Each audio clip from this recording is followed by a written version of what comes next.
All right. Hello. I had a really shitty day at work, and because I enjoy pain, I'm going to put myself through some really, really, really awful shit right here. I'm going to be watching Zack Snyder's Army of the Dead. It's a Netflix film.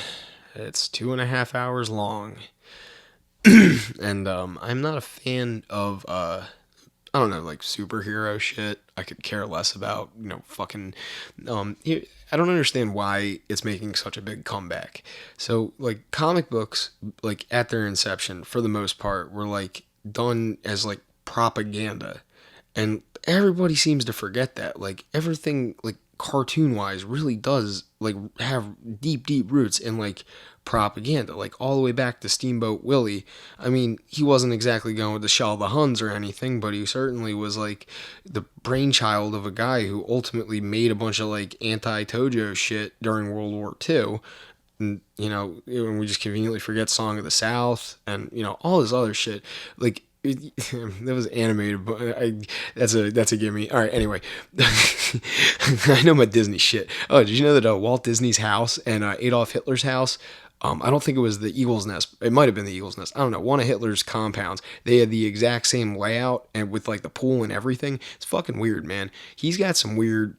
But anyway, I'm not gonna go off about Disney. Disney sucks. I just saw that they're cracking down on people profile password sharing or whatever. Because they're losing money, probably because they're run by Satan. Basically, the first seven people, the seven kings and queens of hell or whatever in Hereditary before the eighth guy in that movie I watched last night. Um, yeah, all of them work as Disney executives. If I wasn't half asleep and completely stoned, that would have been funny. But anyway, yeah. So yeah, like all comics, cartoons, all of it. It's all propaganda. Comic books were made because it was like it was what Superman. I think it was like supposed to be some anti-commie shit. Like that's exactly what the point of like comic books were. Is they're supposed to make you like feel like a sense of like I don't know patriotism, or I guess back then it was just called nationalism. I don't know. I don't actually know the verbiage on that, so I'll leave that to you guys. Both of you. Anyway, yeah, like so I could care less about like the current movie theater trend being like, oh, let's shoehorn as many of these fucking obscure comic book characters into a movie, and it'll fucking sell a million fucking units, and we just are on easy street, and people will fucking buy the t-shirts, and the loot crates will fucking fly off the shelves. It's fucking ridiculous. I have no fucking idea why anybody buys into this bullshit. It's like you're not being represented, you're being marketed to. That's another one. Good job. Trying to fucking make some quote work in my. That's like some fucking tweet I read, and it was like profound sense to me, and I thought I was gonna use it right now, but no. Instead, I'm just gonna stumble over my words because I'm dumb, and I'm talking all this shit on Zack Snyder. And I guess all I know is that the Justice League was supposed to be his movie or something like that, and the Snyder cut was like 3.5 hours long, so they didn't release it or some fucking dog shit. I don't know. Never saw it. Had no desire to. Army of the Dead. All right, so it's 2.5 hours long because it's made by Netflix. This is a perfect opportunity for me to just really lay into Netflix. First off, getting Zack Snyder fucking contract is you're probably putting one of the last few nails in the coffin as far as original content goes, because this is gonna get fucking torn apart. It's already getting torn apart. I'm hearing people say it's fine. I'm not hearing anybody rave about it. I'm sure it's gonna be stupid. My predictions for this film going in, because it's that long, it's gonna have a very shoehorned in, diverse cast of people that are supposed to be high schoolers. Because it's a movie about the dead. So I would say like high school seniors, college freshmen, college sophomores, somewhere in the ballpark of that. A bunch of people with different ethnic backgrounds that all have some kind of multifaceted like diverse skill set in their own right. Like probably one of them's a wrestler or does karate or something. One that fucking grew up on a farm and shot a gun once. If this is what I think, this is gonna be a fucking nightmare. And then so it's gonna have a bunch of inconsequential comedic beats at the expense of I'm not gonna say anybody in specific. I'm gonna say men probably, like a bunch of like. There's gonna be some chick in it, like that's gonna just have like some fucking line about like pain in the balls or something, and then kick a zombie in the fucking nuts or some shit.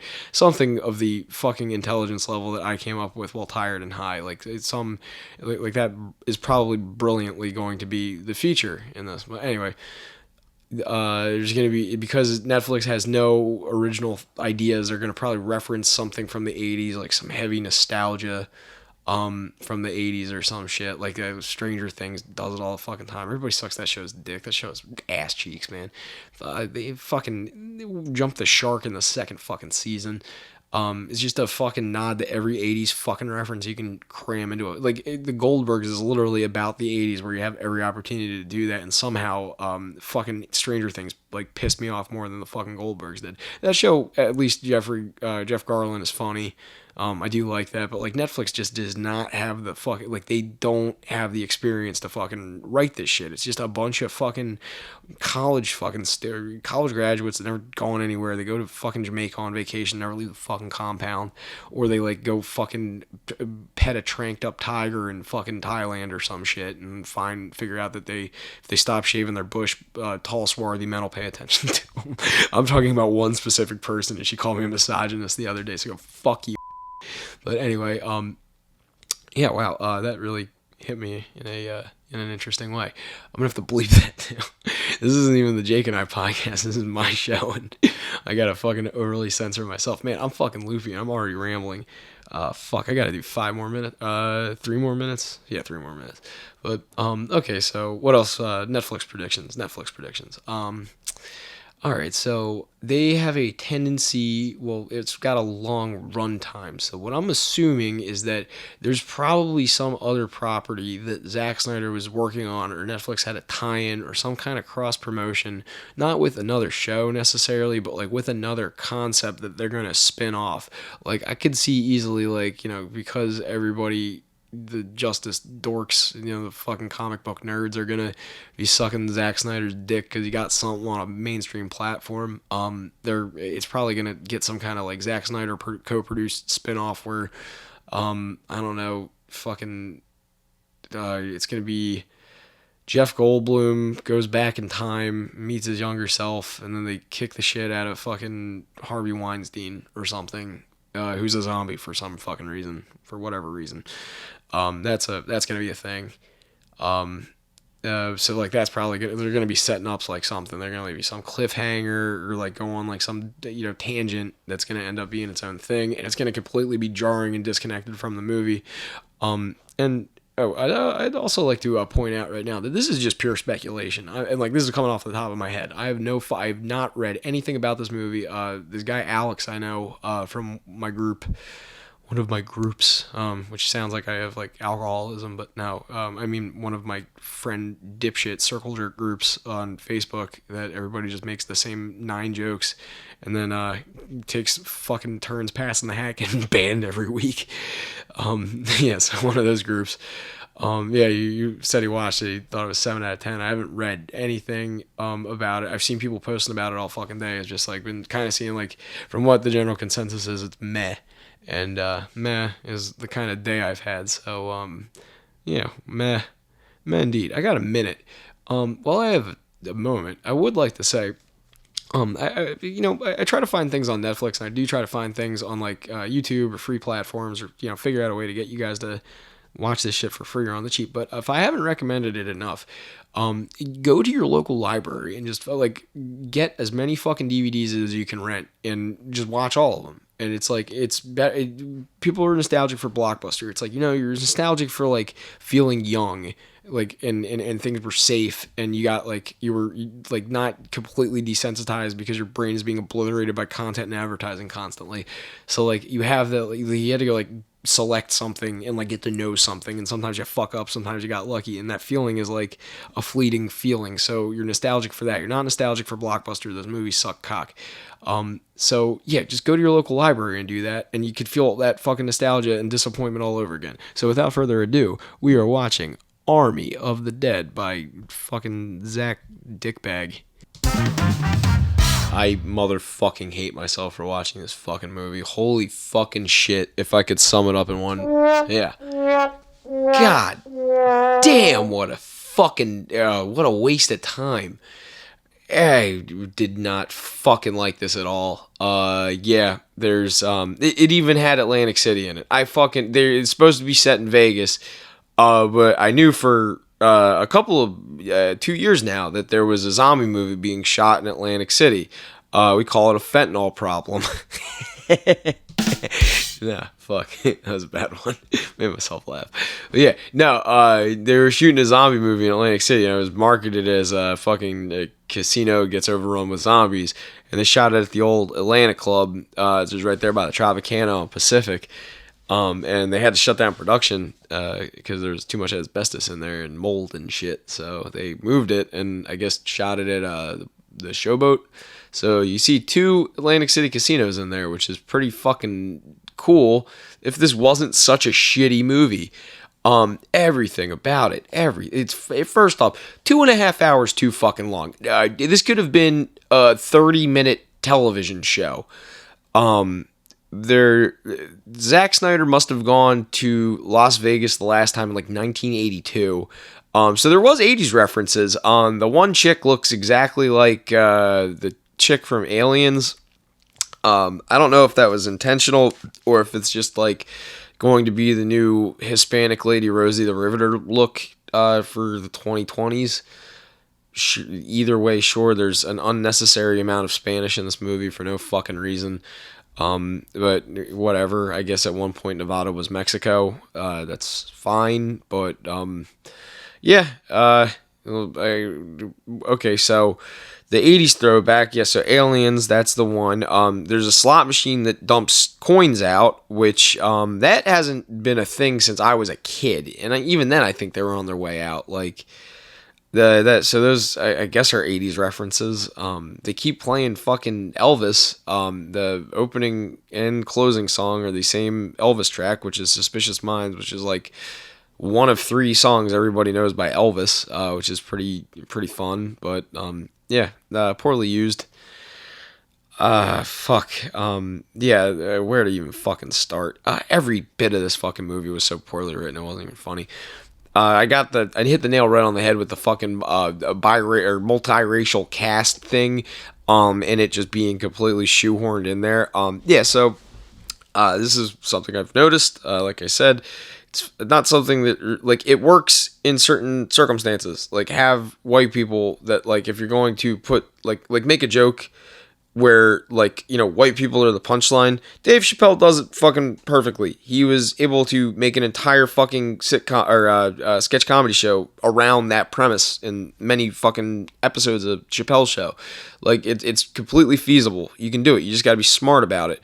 This is just like Garrett Dillahunt and someone, I don't know his name, but he is the most flamboyant German gay guy I've ever seen. And Liberace's in this movie too, and somehow this guy affects this guy, Liberace. But yeah, it's just he's the safe cracker, and the safe cracker cracker. Yeah, safe cracker. It's funny. I didn't even think about that till right now. But yeah, he's a safe cracker. He's a German guy. His great grandpappy was a safe maker or some shit. So he's the only guy he can crack the safe. So yeah, him and Garrett Dillahunt are both the comic relief, or they're supposed to be, because everybody else is either a strong influence. So you got Dave Bautista, who, like, is just not a good actor. I'm sorry. Guardians of the Galaxy, I guess, is what he's in as well. Yeah, it's fine, but I mean, I'm not exactly going out to, you know, fucking watch that shit again. So Batista, and then there's a black guy. I don't know who he is. Yeah, those are your 2 protagonists, and there's some chick that looks kind of like Selma Hayek, but it's not Selma Hayek. But she's a strong, positive female of color, as well as the other 3 strong females of color, all of which are damsels in distress, which makes no fucking sense because they're At one point, like, brought the everybody kind of has their own motives for going. So Batista and his team are supposed to be going on a heist, which there's Vegas gets overrun by zombies. They quarantine Vegas, and then the plan is on a certain day, after they've pretty much given everybody a chance to get out of Vegas past the quarantine zone, if they can prove they're not a zombie, they're gonna nuke Vegas. So there's this old Chinese gambler guy that nobody seems to like, who has a bank vault in one of the casino basements, that he wants to get his money that he's already been paid out on insurance for. So he's going to split half of it if he can get a team to go in and get it for him, which is the premise of the movie. So there's like a ticking clock element, which gets bumped up for no fucking reason whatsoever. And then, so here's the thing. Like, the bank vault, if you've seen the fucking movie, you know, not only is the bank vault, like, completely, I don't fucking know, like, nuke proof or something. Like, it's a vault that's in a basement and probably, like, encased in a bunch of cement and shit, like, you know, similar to a bomb or fallout shelter. There's just so many, like, reasons why this movie doesn't work at just a fundamental storytelling level. But yeah, like, there's a ticking clock element because the nuke's gonna go up, but like, it doesn't really matter if the nuke goes off or not. The money in the safe is still gonna be okay. So that really, like, is just a pointless added, like, layer of story, which it doesn't need to be there. And it kind of frustrates me because, like, not only is there a ticking clock element, but because of the padded 2.5 hour runtime, everybody's just fucking moseying through this fucking movie. And it makes no goddamn sense. Like, so there is a nuke that's about to go off, and they got like a 36-hour window to do it, but they don't want to do it on the 4th of July because that would be unpatriotic, which, fuck, dude, if we could detonate nukes off the coast of New Jersey, I would go fucking watch that on the 4th of July. Are you fucking kidding me? That's fucking badass bullshit. Like, nuke Bermuda. Like, fuck, I would watch that. That'd be fun. But yeah, I don't know. Anyway, what the fuck was I getting at? Yeah, the ticking clock element is completely pointless, but then they add another ticking clock element, which is the zombie king, because for some reason in Zack Snyder's mind, zombies aren't just, you know, your body completely devoid of humanity, via disease, from an infection or a bite or whatever, however you'd like to do it. It's kind of unclear and ambiguous in this because you don't really, like, there's a hierarchy of zombies, which makes no fucking sense. I don't understand why there's a king zombie, or alphas as they call them, that at one point the black dude that's in Dave Bautista's fucking unit thing decides to fist fight for no reason whatsoever because apparently they have intelligence. All that fucking aside, the king picks off and I guess transforms the zombies personally at this juncture. So he takes women in groups of threes up to the top floor of some hotel and then I guess like keeps them there. But the reason that the chick knows that happens is that wants to go in, and that's the other ticking clock element. She's got a Mexican strong lady friend who is a mother to 2 kids that she wants to care for, so she insists on coming in even though she doesn't really want to go, but she wants to make sure that the kids have a mom or something because she didn't, and that's why she resents Dave Bautista, who's supposed to be her dad and looks nothing like Dave Bautista. This chick has a neck and like isn't muscle bound.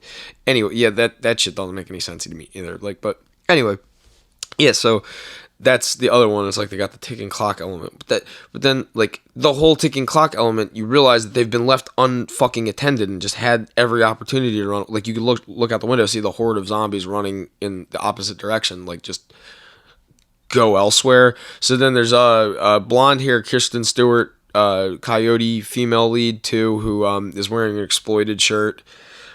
I don't even want to don't get me started on that. It's just like, okay, like, you know, you're gonna make more chicks fucking shave half their hair off and get that dumb fucking brain surgery haircut that they all seem to be liking right now and dye it fucking pink. or bleach blonde, I guess in this case, whatever. But yeah, of course, there's like punk rock fucking coyote chick, so she's the one that's able to go in there. Yeah, you crack open a slot machine, you pick out the money. Like that's not how slot machines work, stupid. What you do, if they said ATM, I would believe that. Like, because I guess money still is like a thing in the world, even though there's a zombie outbreak. But yeah, they're trying to go get this money, but like the reason that they need the coyote chick is because like she knows where shit is. She knows like the hierarchy of the zombie shit, as does Garrett Dillahunt, but we can't let the male just dictate everything, so he's got to be comic relief. So like dumb white guy one is Garrett Dillahunt. He's the company man that goes along with them to ensure that they are doing the right thing. For the Asian casino billionaire. And then Coyote Chick is the other one because strong female lead needs to be in charge and be a bad boss lady who takes care of number 2 white guy who's the rapist concentration camp Gestapo guy, which sure, okay, I can believe that. They wanted to they even named him Cummings, which is funny, but like why? Like I get that this movie is trying to be smarter than it is. It's not like I wasn't expecting it to be fucking Citizen Kane, but like it wants to be slick, but it's like it's not, and it's obvious, and it's just this like amalgamation of no like just nonsense, like just utter fucking like what the esteem of I can't even I'm at a loss of words. There's I have so many fucking ideas about it. They want to like take all of the zeitgeist right now, which is going on, which is like all of this like positivity and like inclusionism and everything, and then somehow like include like guns and like survivalism. So they have like this broad spectrum of shit that they're trying to like combine into one. Zack Snyder wanted to like make into a marriage of a movie. So we got like these progressive influences as well as these like conservative influences, and we're gonna meet in the middle ground, and it's a muddled fucking mess because like I can almost guarantee you that like first and then all of these fucking zombies, like they're one shot kills, all headshots. Everybody has a headshot. Go to a gun range, take the fucking target out to 10 meters, and then with a 22, try and get tight groupings. If you can get 10 fucking shots, 10 out of 10 in a 10 ring, like, okay, you are a freak of fucking nature.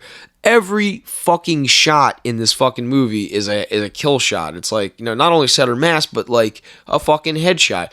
And I'm not even going to fucking get started on I think that Zack Snyder did do a little bit of that. It wasn't as much tangentially fucking connected as it was, but I do think that he was trying to fucking do that shit where he's like sowing the seeds for something else, because I don't know if anybody else noticed, but when the fucking other Mexican fucking YouTuber guy with the other female strong chick, the two of them, the social media influencers or whatever, they're used as like kind of like the millennial. I thought it was going to be more like that age people, but it's like a pretty diverse case. Oh, and Tig Notaro's in the shit too. Tig Notaro's, I've heard through osmosis she's a fucking cunt, and like I don't know, I guess they couldn't get Ellen/Elliot Page to do something because she's too busy being an ugly dude now, and you need a strong female role, but like I don't know why they cast Tig Notaro. She's not that good of a comedian. I mean, you could like get Ellen DeGeneres or like somebody like people know. Like Tig, I guess has like a Netflix special, so she's probably got like a contract with them. So that kind of makes sense. But it's like, well, fucking why? Like what? What's next? Gonna be like fucking werewolves on an aircraft carrier, and then Hannah Gadsby's gonna have to drive a fucking submarine out there to fucking shoot it down. Like talk about my dog was raped. My dog raped me. His name was Douglas. He put his dick in me. Like I don't know why does this movie exist? And like it's not getting as good of reviews as like that would actually genuinely piss me off, but like people are saying it's better than it is. This is not a good zombie movie, and like it does that thing that they're doing right now with like all the superhero movies are doing it, but it's starting to creep into other fucking movies too, where in the trailer, just for like the really cinematic trailer shot, they like when you're in the theaters, they play everything's loud during the previews. They're using covers of like 80s and 90s and early 2000s, like alternative rock or like, you know, college rock. Excuse me. That's pretty good. Hey, Under Siege is back on the scroll again. But yeah, they're using this like dialed back like acoustic or piano kind of one of those like chick singers that just does that fucking thing where they sing a cover song and then it's just set to a piano or an acoustic guitar. So they do that like 4 times in this movie when they're not just using the same lick from Suspicious Minds. They even played 2 versions of Viva Las Vegas somehow. Like, so they made fucking poor Elvis, man. I wish he was still alive so he could at least collect some fucking royalties on this shit. You know, like, god damn, it's embarrassing.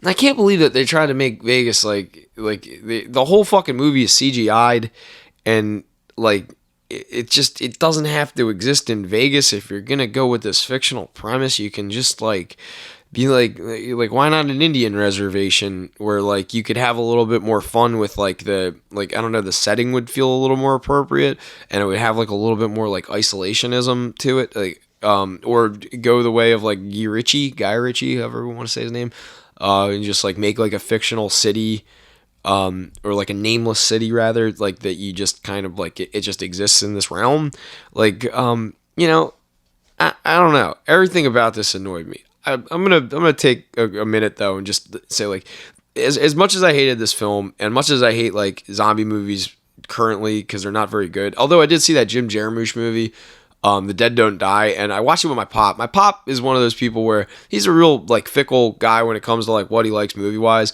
and he's a big fan. He's the guy that got me interested in George Romero's Night of the Living Dead, the Dawn of the Dead, Day of the Dead series, that trilogy, and